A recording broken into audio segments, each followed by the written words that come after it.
7 things you might not know about Social Security, next on Retiring Today.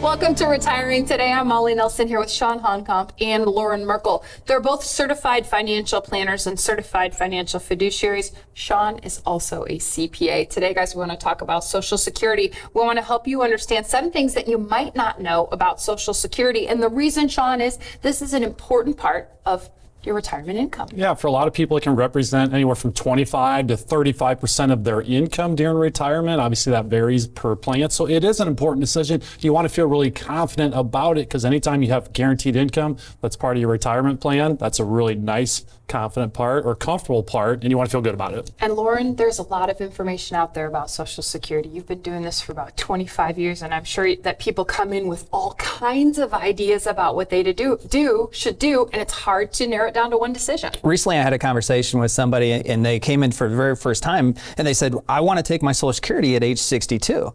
I said, tell me a little bit more. What led you to that decision? And they said, well, my brother retired about 5 years ago and passed away within 2 years of retiring, and he didn't get to collect on Social Security for very long. I said, yes, that happens. Actually, that happens quite a bit. However, does that mean that's going to happen to you? And is that the sole determining factor that you should consider in making that decision? Because you have so many other different options when it comes time to elect Social Security. And in a world where most people don't have access to pensions anymore, Social Security is one of those pensions that almost everybody has. It is lifetime income that adds up to a substantial amount for most people. We want to make sure we get that decision right. Okay, let's help people make that decision by making sure that they have the facts. So our first thing on the list of 7 things that you might not know about Social Security is how the benefits are calculated. How does it work, Sean? The benefit is calculated based on 35 years of working and earnings history. So the Social Security Administration is going to look at your top 35 years of your earnings history, and that shows up on your statement. And then that's part of that overall calculation that drives what somebody's benefit is. And an important thing to think about there is to make sure that periodically, or especially leading up to retirement age or 62, when you have that option to make that choice, is that you're reviewing your Social Security statement to make sure it's accurate. We've seen before where there's a 0 for some reason, and it's just a typo, an error. So you want to make sure that that earnings history looks appropriate so that your benefit is the maximum amount that it should be. That's a really important point, especially now where most people don't receive that Social Security statement in the mail. We used to get it every single year. Now you have to log on to SSA.gov and proactively check it. We have seen, Sean, over the last number of years, a lot of mistakes on that statement. Never once have we seen a mistake that actually worked in somebody's favor. Meaning the most common mistake that's on that statement is you have a 0 instead of an earned income. So instead of maybe $50,000 that would go into that top 35-year equation, you have a 0. That can impact it. You put in the time, you made the money, you might as well make sure it's accurately reflected on that statement. So let's say you do see a 0. How does that work? Could you call the Social Security Administration? What's that process like? This is why you want to check it each and every year, because the sooner you catch it, the easier it is to correct. It doesn't have to be all that difficult. You filed a tax return, so you can demonstrate that through the tax return. Now, if this was a 0 that you found that was reflected as of 1982, right, you may have those tax returns. Some of our families do, but you very well may not, and it would be harder to prove. So check it each and every year. You have those financial documents for most recent years, and it would be easier to fix. That's a great tip. Okay, let's go to number 2 on 7 things you might not know about Social Security, the earnings test. The facts about the earnings test, what are they? The earnings test applies for anybody that elects Social Security prior to their full retirement age.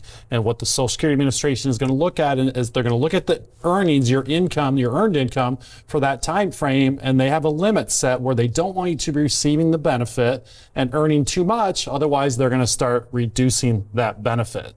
So think, for most of us, prior to 67, that's the most common full retirement age as our population is aging. If you're going to be on benefit prior to that, you've got to be aware of how much you plan to work and maybe how much you might earn, and then factor that into that decision of should you elect Social Security prior to that full retirement age. Otherwise, they don't want you making too much, or that'll impact your benefit.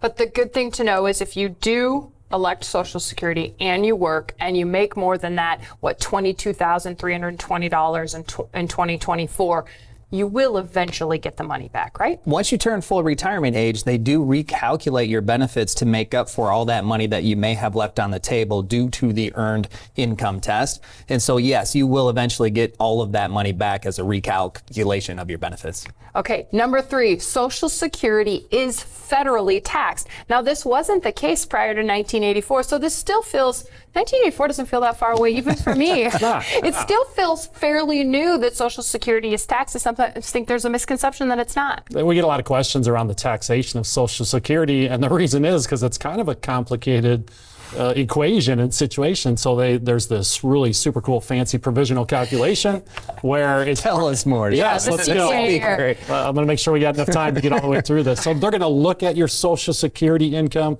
They're going to factor in any additional earned income. They put that together. They use only half of your Social Security income. So here's where the complexity starts to fall in. And then they've got their separate tax tables for Social Security.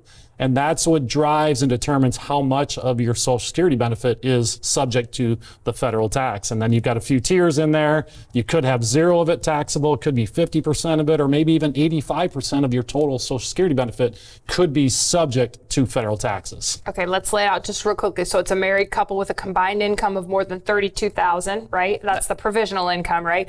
They could have up to 50% of their benefits taxed. Higher earners, maybe 85% of their benefits taxed. Yes, that's correct. Somewhere between 0 to 85% of the benefits tax. That's why Social Security is one of those income buckets that we consider tax favored, because in any scenario, not 100% of your Social Security benefits could be subject to tax. But I got even better news. It's possible, if you really apply an intentional income plan, that you may be able to have 0% of your Social Security benefits taxed. And I'll show you a strategy in which this may be able to work for many of you. When you come to retirement, you're thinking about all the fun things that you're going to be able to do, all the things you haven't had time to do before. Now you need to have income from it. You know you have Social Security as an option, but how do you decrease the level of taxation, federal taxation on your Social Security? You have different income sources. You've done a good job of creating tax diversification within your overall income plan. You have 3 different buckets of money. All 3 of those different buckets of money will be taxed a little bit differently. The cash bucket, this is cash in excess of your emergency fund. So this is cash that you have at your disposal to do a lot of different things with. The strategy we're going to talk to you about is what we deem the cash to income strategy. You take money from your cash account. You're not taxed on it because you already have been taxed on it. You have the Roth IRA. That money that went into the Roth is after tax, and the growth on the money underneath the Roth is tax-free for qualified distribution. So when you take income out of it, you're not going to pay taxes on that income. And then you have your traditional IRA, your traditional 401k plan. Most of your money is probably in that bucket. You've never paid taxes on that money before, so when you take it out, you will be taxed federally at your ordinary income tax bracket. Now you're on the doorsteps of retirement. You have these 3 different buckets plus Social Security. You're thinking, where do I take the income from? Most people are going to default to taking that from the traditional bucket because that's why you saved it. You saved it all these years for this exact moment. But wait, let's think a little bit more about how to use these resources intentionally to potentially decrease or maybe even eliminate the tax on Social Security. As Molly and Sean mentioned, the Social Security, if your provisional income is below $25,000 and you file single, you do not have to pay federal tax on your Social Security. For those of you who file married jointly, $32,000 if your provisional income is below, you do not have to pay tax on your Social Security. So if you take income from that cash bucket, it will decrease your provisional income potentially below those levels, because I know what you're thinking, $25,000, $32,000 of income, that's not much, but remember that's provisional income, which is not your gross income. So cash as income can decrease what that provisional income is for you, meaning potentially you're going to pay less or maybe even 0% federal tax on your Social Security income. But wait, there's more. Taking a cash to income type strategy can also impact the premiums that you pay for healthcare. Because if you're 65 or older, your Medicare premiums can be influenced by your income, your taxable income. So the cash to income strategy can decrease your taxable income, which could decrease the premiums that you pay for Medicare. If you're prior to age 60, if you retire prior to age 65, and you can use the Affordable Care Act, also income related, those premiums are. So taking the cash to income strategy can decrease the premiums that you could pay for your health care. And then there's a number of other tax planning strategies like Roth conversions or tax loss harvesting that you can be benefited by and influenced by that cash to income strategy. So the basis is you've done the hard work of creating that tax diversification. So now how do you use it to your benefit in the most advantageous way? We have to be really intentional and think about the different buckets of where you're going to generate the income, not only at retirement, but also a couple years into retirement, 5, 10, 15 years in retirement and beyond. So if you've done a good job of creating that tax diversification, great. Now let's put it into play and use it. However, there's a lot of people who haven't created that tax diversification yet. And that's okay, it's not too late. These are some of the things that we need to work on prior or even into retirement to create a better scenario down the road. And we've all heard that saying of cash is king. You touched on so many strategies right there that when we have cash, it can create so many opportunities to create efficiency within that retirement plan, which just helps you maximize all your assets, right? Lower premiums, lower taxes. That's all beneficial to that long-term tax plan. We'll continue talking about 7 things you might not know about Social Security and answer your questions from our Journey to Retirement workshop next.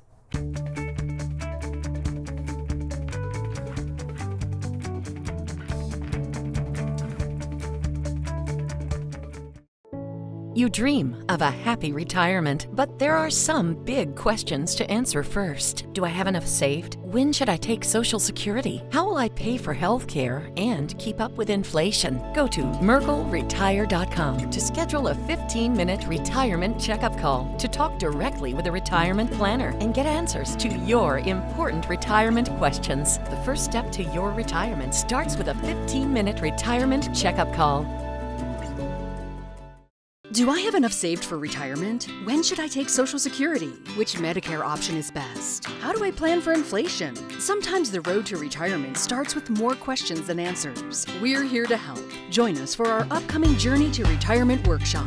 Get answers and start your retirement journey with confidence. Our online workshop includes information on Secure Act 2.0 and changing retirement rules. Visit retirewithmerkle.com to register for an upcoming workshop. Your retirement journey starts now.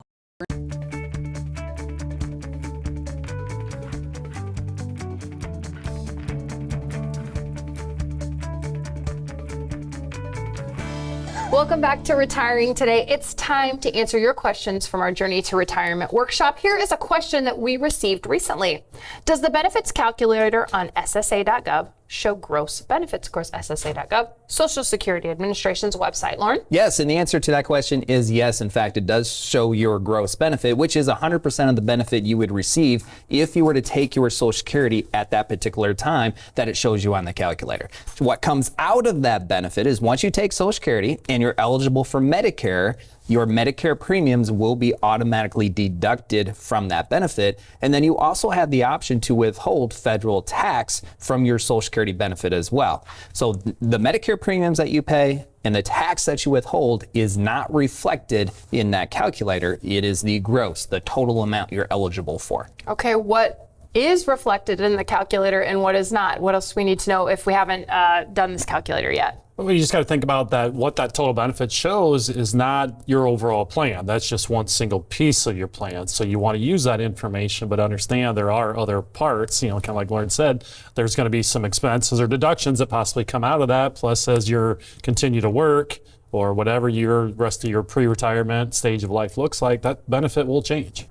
Yeah, the SSA.gov calculator is very similar to most calculators around Social Security that we see out there. They're good as a starting point. And in fact, the SSA.gov calculator is where we start with the families and individuals we serve to help them determine this question of when should they take their Social Security. But from there, we do another evaluation and include all of their other pillars of their plan to make sure that they are making the best decision with Social Security as it relates to their overall plan and not just Social Security loan. So it's a good starting point, but don't take that benefit and just say, I'm going to receive $2,000 a month at age 67. We need to start with that number and look at all the other options you have available to you to really identify this is in fact the best decision for you. Speaking of all of the other options, there's another question that came in recently during the online Journey to Retirement workshop about just that. So first it was a statement. 81 options seems overwhelming, exclamation point. And then the question was, can you talk a little bit more about options for a single person? That seems like a real-time reaction to what we were talking about in the online Journey to Retirement workshop, where we talk about, we had the hypothetical couple, John and Sue, and they have up to 81 different options when it comes time to electing their Social Security. And what we do is we start with the total 81 different options, and we weed out the options that are not most applicable to John and Sue's situation. We get them down to 4. And so it's those 4 options in the online Journey to Retirement workshop that we really dive deep into and really help you evaluate how John and Sue make their decisions, so you can take that evaluation strategy to your own situation to help you identify which is the best. Now, when it comes to single people, You've read my mind. I was thinking, okay, John and Sue, what about the singles? when it comes to single people, you may not have as many options, meaning you may not have up to 81, but you do have a whole bunch. And I would contend that for those of you who are single, it's probably an even more important decision to get right, because you don't have a spouse that could pass away and then have their survivorship benefit. As soon as you pass away, your benefit's gone. There is not a survivorship benefit for you, or you can't pass that on to your loved ones. So getting that decision right for an individual who's single is probably even more paramount. And you don't have 81, but you still have a whole lot to contend with. Yeah, getting a lot of these retirement decisions right is really important. And the Journey to Retirement workshop will show you all of the decisions that you have to make in retirement. We get that feedback so much of people don't know where to start, and people, you realize this is a new stage of life, and you're going to have questions that you're going to face and have to answer that you've never had to answer before. And we know you want to get it right. You only want to retire once, which is why most people choose to work with someone like us. There's so much information, so many questions, and you want to just feel confident. So going to the Journey to Retirement workshop, that is what is most important for so many people, because for them it's step 1. And that's a question we get all the time, is where do we start? There's so much going on with a retirement plan. So what you have to do is just get started, and that Journey to Retirement is going to help give you that information so that you can start building that plan, start getting all the information that you need to be thinking about at this stage of life. If we ask a group of people, what is a retirement plan, 95+% of the responses are going to be my 401k plan, my IRA, because that's what we've always been taught is our retirement plan, and that's the engine to fuel the income that we're going to need during retirement. But in fact, there's so much more that goes into a retirement plan. And as you get closer to retirement and you live these decisions you have to make, most of those permanent decisions, you will start to realize how complex all of this retirement planning really is. But that complexity is not a bad thing. It's a good thing. Use all of those options to your advantage so you can squeeze even more out of the resources you've worked so hard and so long to save. Take that first step by going to retirewithmerkle.com. Once you get there, you can choose a time and a date that works for you, and then you'll go on a journey. You'll meet John and Sue, and you'll see all the decisions they make. You'll see how they make the most of retirement. We've still got more to talk about when it comes to Social Security next. Do I have enough saved for retirement? When should I take Social Security? Which Medicare option is best? How do I plan for inflation? Sometimes the road to retirement starts with more questions than answers. We're here to help. Join us for our upcoming Journey to Retirement workshop. Get answers and start your retirement journey with confidence. Our online workshop includes information on Secure Act 2.0 and changing retirement rules. Visit retirewithmerkle.com to register for an upcoming workshop. Your retirement journey starts now. Anytime I have even the smallest question about my accounts or what effect the latest tax law might have on my situation, the Merkle Retirement Planning Team is always there and quick to help. I'm so glad they treat you like family. I'm so happy to have such an excellent team working for my future and ensuring I do the best to achieve my financial goals. Merkle Retirement Planning. Your retirement starts here. Do you wonder if you have enough saved for retirement? Will your money last as long as you do? Will taxes, healthcare costs, and inflation derail your retirement? Get answers. Schedule a 15-minute retirement checkup call today. We can cover a lot in 15 minutes, including strategies you can implement now to start your retirement journey. Schedule a call at merkleretire.com. The first step to a confident retirement starts with a simple phone call.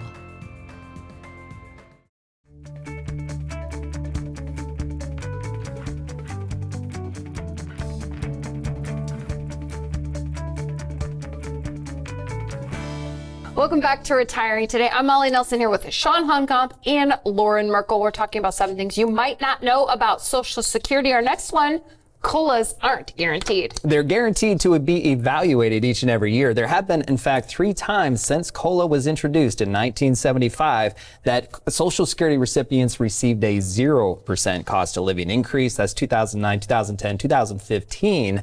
And then in 2016, there was a near zero of a whopping 0.3% increase. The bottom line when it comes to COLA is, yes, it's nice because not many pensions do have an increase. However, we cannot rely upon that increase with Social Security to keep pace with inflation. So we have to build inflation protection into the overall income plan in many other ways and not just depend upon the COLA with Social Security. Okay, the next one on our list. First, I have to apologize to singles, but it's just the facts. There are extra benefits of being a spouse when it comes to Social Security. There is the benefit of being married is now you've got 2 people that have this earnings history. You've got 2 benefits that are being calculated because of the 2 jobs. And then maybe one of them's got a really high earnings history, maybe the other one doesn't. But then as you go through your retirement journey, life's going to happen. Maybe somebody passes away. Well, now for a couple, that larger benefit's going to remain, the lower benefit goes away. So somebody that maybe didn't earn a lot through their earnings history might have a large benefit at some stage of life. So yeah, being part of a couple does bring some additional benefits, but it also brings additional complexities of analyzing these options and making that very important decision of not just looking at one benefit, now looking at 2, considering survivorship, looking at maybe other impacts of having those 2 benefits and feeling really good about that decision. Number 6, income for survivors. What do we need to know?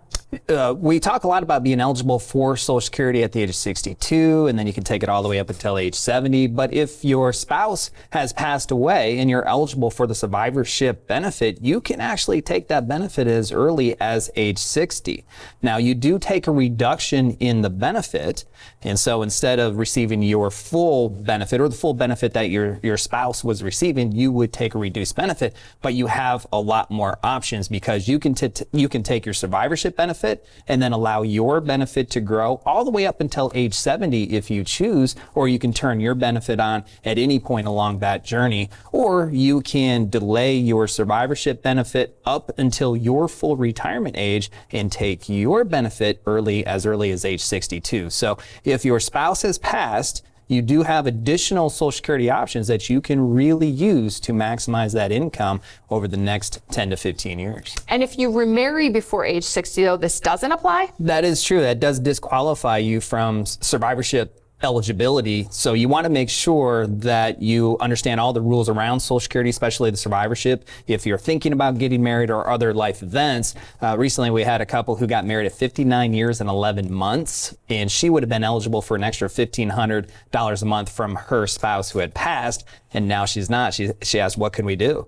I said, there's really not much you can do unless you want to get divorced, because if they would have got divorced, that would have made her eligible for those survivorship benefits. Or if her new husband would pass away, she would have been then re-eligible for those. So there's all these different things that you have to be aware of, which makes it complex. Don't be afraid of the complex. It can work in your benefit. You just have to understand how to use it. And $1,500 a month for a lifetime is a lot of money. That's a big difference in just 1 month of waiting to get married. Her new husband was still working, and he didn't want to work anymore. He was in his mid-60s, and that $1,500 a month would have gone a long way to helping him retire as well. Number 7, divorce rules. What are a couple of the divorce rules we need to know about? Yeah, you can be eligible to claim and file and receive that Social Security benefit on your ex-spouse's Social Security record and history. So that's, again, you just touched on several complexities of these life events that can impact Social Security and impact your retirement plan. You want to be aware of this. So if your life happens to include a divorce,